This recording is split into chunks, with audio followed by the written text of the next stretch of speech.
एक और important concept probability का, वो है multiplication of probabilities. Multiplication of probabilities आप ये समझ लें कि ये इतना इंपॉर्टेंट एरिया है कि प्रोबेबिलिटी के हर सवाल में ये चीज़ डिस्कस की जा रही होगी या इस चीज़ को असेस किया जाएगा। अब इस चीज़ को समझने के लिए हमें अपने बेसिक कॉन्सेप्ट्स को बड़े अच्छे तरीके से समझना पड़ेगा। जैसे हमने डिफरेंट सिचुएशंस में ये देख लिया कि कॉम्प्लीमेंट को कब अप्लाई करना है, एडिशन को कब अप्लाई करना है, और इसी तरीके से हमें प्रोबेबिलिटी के फॉर्मूले को कैसे अप्लाई करना है। अब हमें समझना है कि मल्टीप्लिकेशन ऑफ प्रोबेबिलिटी कब परफॉर्म की जाती है। जैसे कि हमने कहा, अभी तक हम जितनी भी सिचुएशंस को डिस्कस करते हुए आए, हमने ये देखा कि हर एक इवेंट या हम किसी भी चीज़, या कि डाइस को कह लें या हम कॉइन को कह लें या हम किसी बैग में से अगर बॉल भी ड्रॉ कर रहे थे या कोई काउंटर ड्रॉ कर रहे थे, तो वो कितनी दफ़ा ड्रॉ हो रहा था? एक बार ड्रॉ हो रहा था। अब हम जाएंगे एक ऐसी सिचुएशन पे कि सर ऐसा भी तो पॉसिबल है कि एक कॉइन 2 दफ़ा फ्लिप किया जाए, बैग में से 2 बॉल्स ड्रॉ की जाए, डाइस को 3 दफ़ा फेंका जाए। तो सर इस सिचुएशंस में हमें प्रोबेबिलिटीज़ को कैसे कैलकुलेट करना है? सो अब हम इसको अंडरस्टैंड करेंगे इन द कॉन्सेप्ट या in the area multiplication of probabilities. तो एक बेसिक सा कॉन्सेप्ट याद रख लो, वो ये कि मल्टीप्लिकेशन ऑफ प्रोबेबिलिटी अप्लाई किया जाएगा जब हमारे पास एक ऐसी सिचुएशन हो जब एक्सपेरिमेंट के अंदर एक डिवाइस से मतलब ये हुआ या तो डाइस या तो कॉइन मल्टीपल टाइम्स यूज हो रहा हो। क्या हो रहा हो? Multiple time use. इस पूरे के अंदर जस्ट क्या है? Use of a device multiple times. अगर हम किसी भी चीज को मल्टीपल टाइम्स यूज कर रहे हैं और अगर उस पूरे आउटकम को अपनी प्रोबेबिलिटी के लिए यूज करने वाले हैं, तो वहां मुझे अप्लाई करना है कॉन्सेप्ट ऑफ मल्टीप्लिकेशन। इसको एक एग्जाम्पल से समझ लेते हैं ताकि हमें यह समझ में आ जाए कि जब एक चीज मल्टीपल टाइम यूज हो रही है तो वो किस तरीके से प्रोबेबिलिटी की सिचुएशन को कंप्लीटली डिफरेंट कर देगी। एक एग्जांपल से स्टार्ट करते हैं। लेट्स से मेरे पास एक कॉइन है। एक कॉइन को अगर मैंने फ्लिप किया, कितनी बार फ्लिप करने जा रहा हूं मैं इसे? 2 बार फ्लिप करने जा रहा हूं। लेट्स से मैं कॉइन को फ्लिप करता हूं पहली बार। मेरे फ्लिप करने पे क्या पॉसिबिलिटीज हो सकती हैं? मेरे फ्लिप करने पे पहली दफा में हेड आ सकता है और हेड आ गया। अब मैं इसी कॉइन को वापस एक और बार फ्लिप करता हूं। अब दूसरी बार क्या आ गया? वापस हेड आ गया। तो इसका मतलब यह हुआ कि हर थ्रो पे सिचुएशन क्या हो गई? डिफरेंट हो गई। तो पहले थ्रो पे क्या आया? हेड आया। दूसरे थ्रो पे भी क्या आया? हेड आया। सर ऐसा भी तो पॉसिबल है कि कुछ और आ जाए, हेड ना आए कुछ और आ जाए। तो बिल्कुल हम इस कॉइन को फ्लिप 2 बार ही कर रहे हैं, मगर उसके फ्लिप होने पे आउटकम्स डिफरेंट हो सकते हैं। पहली बार फ्लिप करने पे पॉसिबिलिटी क्या है कि पहले थ्रो पे हेड आ जाए। दूसरी बार फ्लिप करने पे पॉसिबिलिटी क्या है कि दूसरे थ्रो पे हेड आ जाए। अब सर ऐसा भी तो हो सकता है कि जब हमने पहली बार फ्लिप किया तो हेड ना आए कुछ और आ जाए। सो इस कॉइन को अगर मैं वापस फ्लिप करता हूं तो मेरे पास फ्लिप होने पे अब हेड नहीं आता, अब आता है पहले थ्रो पे टेल। अब क्योंकि हम क्या कर रहे हैं, इस चीज को 2 बार कैरी आउट कर रहे हैं, मैं कॉइन को वापस एक बार फ्लिप करता हूं। अब फ्लिप होने पे मेरे पास क्या आया? टेल आया वापस। इसका मतलब यह हुआ कि 2 दफा रोल तो हो रहा है या 2 दफा कॉइन फ्लिप हुआ, मगर हर दफा फ्लिप होने पे उसने आउटकम क्या दे रहा है? वो डिफरेंट दे रहा है। क्या यहां आउटकम्स खत्म हो गए? नहीं, अभी एक और भी पॉसिबिलिटी है। मैं इस कॉइन को वापस फ्लिप किया मैंने। अब मेरे पास फ्लिप करने पे क्या आया? पॉसिबिलिटी क्या बनी? अब पहले थ्रो पे टेल आ गया। अब वापस फ्लिप किया मैंने इसे। फ्लिप करने पे अब दूसरे थ्रो पे क्या आया? हेड आया।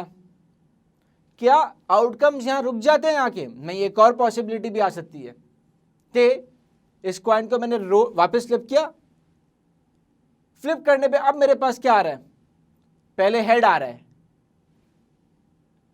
वापस फ्लिप किया मैंने इसे, अब क्या आ रहा है, टेल आ रहा है। क्या और पॉसिबिलिटीज बन सकती हैं? नहीं, और पॉसिबिलिटीज नहीं बन सकती। अब जरा इसको देखते हैं। अब हमने इस कॉइन को 2 बार फ्लिप किया, मगर सर ऐसा क्यों हुआ कि हमने डिफरेंट आउटकम्स लिखे? वजह क्या थी? अब आप देख रहे हो आपके सामने चारों आउटकम्स आ गए। हम ये कहते हैं, अब इसको और आसान तरीके से समझते हैं। हमने कहा फर्स्ट रो में या तो पहली बार हेड आ सकता है और सेकंड थ्रो में पहली बार क्या आ सकता है, हेड आ सकता है। इसका मतलब ये हुआ कि क्या सिर्फ हेड और हेड ही आ सकता है? नहीं, ऐसा भी तो पॉसिबल है कि हम पहली दफा थ्रो करें और क्या आ जाए, हेड ना, उसकी जगह आ जाए टेल, और जब हम सेकेंड बार थ्रो करें तो हमारे पास क्या आ जाए, वापस टेल। तो इसका मतलब ये हुआ हम पॉसिबिलिटीज की बात कर रहे हैं ना, कि पहले थ्रो पे हेड भी आ सकता है और 2 दफा थ्रो करने पे टेल टेल भी आ सकता है, और ऐसा भी हो सकता है कि हेड टेल भी आ जाए। अब जब हेड टेल आएगा तो ऐसा भी हो सकता है कि पहले हेड आ जाए फिर टेल आ जाए, और पहले टेल आ जाए फिर हेड आ जाए। क्या कोई और पॉसिबिलिटी बन सकती है? कोई और पॉसिबिलिटी नहीं बन सकती।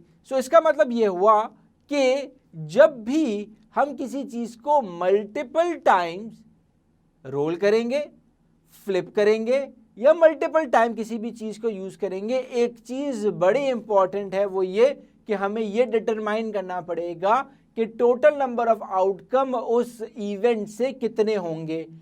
पहले बड़ा आसान था क्योंकि हम एक चीज को एक ही बार यूज कर रहे थे, अब हम इसको मल्टीपल टाइम यूज कर रहे हैं। जब मल्टीपल टाइम यूज कर रहे हैं, एक कॉन्सेप्ट अपने दिमाग में बिठा लो, हमें आउटकम्स को वर्कआउट करना पड़ेगा। मल्टीपल कैसे आइडेंटिफाई होगा? मल्टीपल आइडेंटिफाई होगा जब एक चीज मल्टीपल, एक लेट से एक कॉइन 2 बार यूज हो गया, एक डाइस 3 बार यूज हो गया, काउंटर 3 निकल रहे हैं बैग से, तो इसको हम कहते हैं मल्टीपल टाइम्स एन इवेंट, या multiple times things are being drawn. तो उसमें मुझे क्या कर, अगर हम इसमें देखें इस एग्जाम्पल के अंदर, तो हमने कहा कि 2 दफा क्वाइन थ्रो होने पे हमें क्या क्या पॉसिबिलिटी मिल सकती है।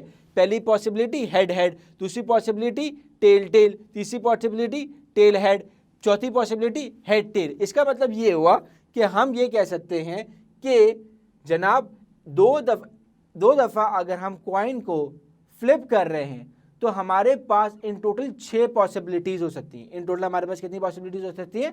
6 पॉसिबिलिटीज हो सकती हैं। वो पॉसिबिलिटीज क्या बनी, जरा देख लेते हैं इसे। इस पूरे को हम समराइज करके क्या लिखेंगे? पहले पे हम लिखेंगे हेड हेड, दूसरे पे हम क्या लिखेंगे? टेल टेल, तीसरे पे हम क्या लिखेंगे? टेल हेड, चौथे पे हम क्या लिखेंगे? Head tail. यहां तक हमें बात समझ में आ गई कि मल्टीपल टाइम यूज होने से अफेक्ट क्या आएगा। अब इसका सवाल कैसे आएगा पेपर के? अब इसी एग्जाम्पल को बेस बनाते हैं और कुछ रिक्वायरमेंट्स ड्रॉ करते हैं, और फिर देखते हैं कि जो अभी हमने पॉसिबिलिटीज निकाली हैं वो किस तरीके से यूज होंगी to calculate probability of any given event. So हमने ये देख लिया कि अगर एक कॉइन को मल्टीपल टाइम्स फ्लिप किया जाएगा तो हमारे पास मल्टीपल टाइम, हमने अभी क्या सिचुएशन रखी है, 2 टाइम या 2 टाइम्स। जब हमने इसको 2 टाइम फ्लिप किया तो 2 टाइम फ्लिप करने पे हमारे पास इन टोटल कितने आउटकम्स आ गए? 4 आउटकम्स आ गए, जिसमें सबसे पहले क्या है हमारे पास? हेड और हेड। दूसरा क्या है हमारे पास? टेल और टेल। तीसरा क्या है हमारे पास? टेल और हेड। चौथा क्या है हमारे पास? हेड और टेल। सो इसका मतलब ये हुआ कि मैं इसको समराइज फॉर्म में लिख देता हूं। मेरे टोटल आउटकम्स जो कि 4 हैं, तो वो रिप्रेजेंट हो रहे हैं in a form head head, tail tail, head tail, tail head. ये मैंने सिर्फ अभी आउटकम्स लिख के इसको रोक दिया। अब क्वेश्चन हमसे क्या रिक्वायर कर सकता है पेपर के अंदर? लेट्स से एक एग्जाम्पल, इसी एग्जाम्पल की रिक्वायरमेंट्स बनाते हैं अभी। Part A, let's say question कहता है part A,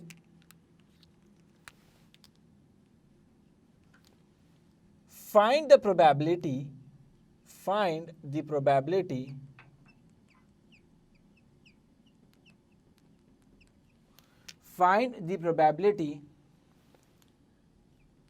that coin shows two heads। मतलब अब क्वेश्चन क्या कह रहा है कि हमने कॉइन को 2 दफा फ्लिप किया और 2 दफा फ्लिप पड़ने पे हमारे पास क्या है, 2 हेड्स है।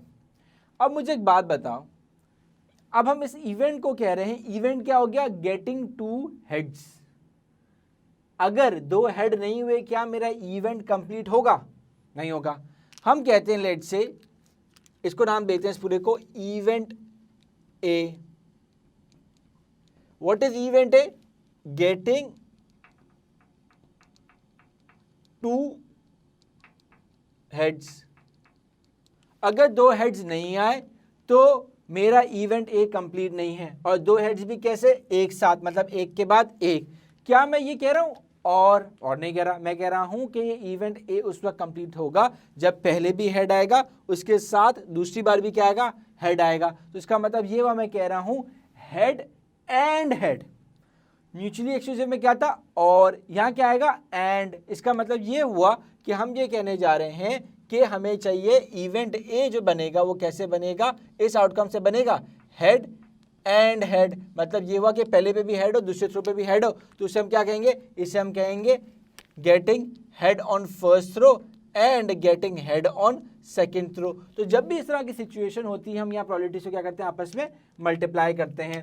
सो दिस मीन्स क्या मुझे इंडिविजुअली हेड आने की प्रोबेबिलिटी पता है? हाँ पता है। अगर हम देखें तो probability of getting a head क्या है हमारे पास, वो है एक दफा या एक कॉइन पे हेड आने की प्रोबेबिलिटी कितनी है, 1/2। टेल आने की प्रोबेबिलिटी कितनी है, 1/2। तो इसका मतलब ये हुआ, हम ये कह रहे हैं getting head on first throw, getting head on second throw. तो प्रोबेबिलिटी ऑफ गेटिंग या प्रोबेबिलिटी ऑफ ए इवेंट क्या बन जाएगी, वो बन जाएगी हमारे पास हेड की प्रोबेबिलिटी कितनी है, 1/2। दूसरे हेड की प्रोबेबिलिटी कितनी है, 1/2। तो कितना बन गया, 1/4 बन गया हमारे पास प्रोबेबिलिटी ऑफ गेटिंग 2 हेड्स। अब पार्ट बी पे आते हैं। पार्ट बी क्या कह रहा है, पार्ट बी कह रहा है probability of getting a head and a tail. मतलब अब क्वेश्चन ये कह रहा है कि हेड हो और टेल हो, उसकी प्रोबेबिलिटी बताओ। तो हेड और टेल, इसका मतलब ये हुआ कि ये इवेंट को मैं कह देता हूं लेट से प्रोबेबिलिटी ऑफ इवेंट ई।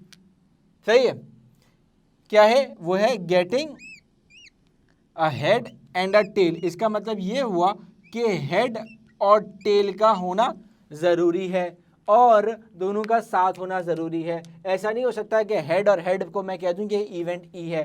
तो दिस मीन्स जब तक ये दोनों साथ नहीं होंगे मेरा इवेंट ई कंप्लीट नहीं है। तो मैं क्या कह रहा हूं, पहले पे हेड हो एंड दूसरे पे टेल हो। सर ऐसा भी तो हो सकता है टेल हेड, क्या इसने क्वेश्चन में हमसे ऑर्डर डिफाइन किया, इसने हमसे क्वेश्चन में ऑर्डर डिफाइन नहीं किया है। जब इसने क्वेश्चन में हमसे ऑर्डर डिफाइन नहीं किया है तो इसका मतलब ये हुआ कि हम क्या करेंगे, हमारे पास पॉसिबिलिटी है कि हमारे पास हेड भी हो और हमारे पास टेल भी हो सकता है। तो इस मीन्स इसका मतलब ये हुआ कि हमारे पास यहाँ पॉसिबल आउटकम्स क्या बन सकते हैं, हमारे पास पॉसिबल आउटकम्स ये बन सकते हैं कि पहले पे हमारे पास आ जाए हेड या मतलब और, अब यहाँ म्यूचुअल एक्सक्लूसिव भी ऐड हो गया, या हमारे पास क्या आ जाए, टेल आ जाए या हेड आ जाए। इसका मतलब ये हुआ कि ये दोनों तो आपस में क्या है, मल्टीप्लाई होंगे, दोनों आपस में क्या होंगे, मल्टीप्लाई होंगे, और इसका जो रिजल्टेंट होगा वो क्या हो जाएगा, इसके साथ ऐड हो जाएगा। तो ये कितना बन जाएगा, ये बन जाएगा हमारे पास, अगर हम कहते हैं कि पहली दफ़ा में अगर हेड आ गया तो पहली दफ़ा में हेड आने की प्रोबेबिलिटी कितनी है, वो है 1/2 इंटू 1/2 और बीच में प्लस आया 1/2 इंटू 1/2। तो हमारे पास क्या बन गया, ये बन गया 1/4 प्लस 1/4। तो कितना बन गया, 2/4। तो दिस मीन्स ये बन गया 1/2। तो हमारे पास आंसर क्या बन गया, probability of getting a head and a tail is equal to 1/2। अब इस पूरी सिचुएशन से हमें समझ क्या आया, इसको अभी हम और डिटेल में कुछ और मैथमेटिकल टर्म्स के साथ इसे समझाता हूं। हमें समझ ये आया कि जब भी कोई चीज़ मल्टीपल टाइम यूज़ की जा रही है तो उसके लिए सबसे पहले क्या चीज़ ड्रॉ करना ज़रूरी है? आउटकम्स, पहली चीज़। दूसरी चीज़, जब भी कोई चीज़ मल्टीपल टाइम्स ड्रॉ हो रही है या मल्टीपल टाइम यूज़ की जा रही है तो वहाँ कॉन्सेप्ट अप्लाई होगा मल्टीप्लिकेशन ऑफ प्रोबेबिलिटीज़। और